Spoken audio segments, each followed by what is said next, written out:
di tarawih di rumah atau di masjid?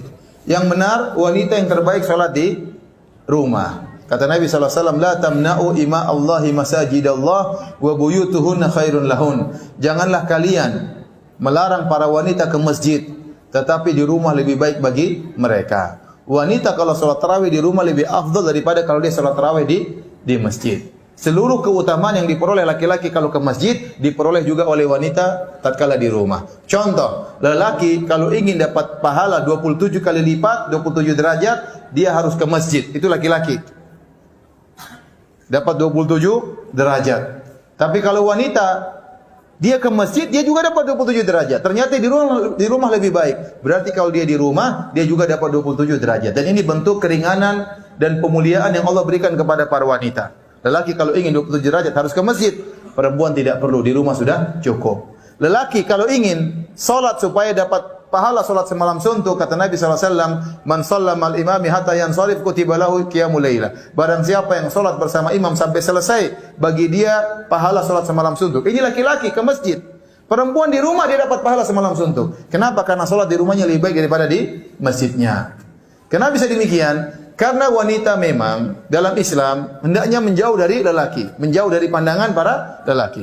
Makanya di zaman Nabi SAW tatkala di masjid, Nabi berkata, khairu sufufir nisa akhiruha wa syarru sufufin nisa awaluha. Kata Nabi SAW, sebaik-baik safnya para wanita yang paling belakang. Kenapa yang paling jauh dari lelaki? Dan seburuk-buruk saf wanita dalam salat adalah yang paling depan, ya. Kenapa? Karena wanita memang sebaiknya tidak banyak menjadi pusat pandangan para lelaki. Oleh karenanya para ulama mengatakan bisa jadi wanita ingin sholat di masjid. Karena kalau dia sholat di rumah mungkin dia malas-malasan, hafalan Qur'annya tidak ada, ya. Hafalan cuma 3 qul, ya. Sekarang sudah 4 qul, ya. Qul huwallahu ahad, qul a'udzu birabbil falaq, qul a'udzu birabbin nas, plus qul ya ayyuhal kafirun. Ya. Setelah itu enggak ada lagi qul yang lain, enggak hafal, udah bosan Ustaz. Saya kasih saran, kalau seorang wanita tidak punya hafalan banyak, dia boleh sholat malam sambil baca Quran, nggak ada masalah. Sambil pegang mushaf, nggak ada masalah. Ini diperbolehkan oleh para ulama.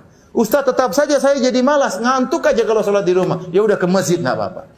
Nggak apa-apa. Meskipun di rumah lebih baik, tapi wanita dibolehkan sholat di masjid. Dengan syarat, tidak boleh berhias tatkala ke masjid.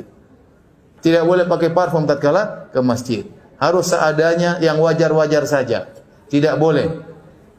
Ya. Sampai sebagian ulama mengatakan wanita yang terkenal cantik tidak boleh ke masjid. Ya. Kenapa? Karena bisa mengganggu jamaah. Ya. Imamnya terganggu, berdebar-debar tatkala lewat wanita tersebut. Ya. Jamaah juga bisa terganggu. Jadi wanita yang terkenal cantik, masyhur ini cantik, sudah jangan ke masjid. Kalau dia ke masjid, dia berusaha pakai cadar supaya tidak dilihat oleh orang. Ya. Kalau yang pas-pasan wajahnya terserah, boleh.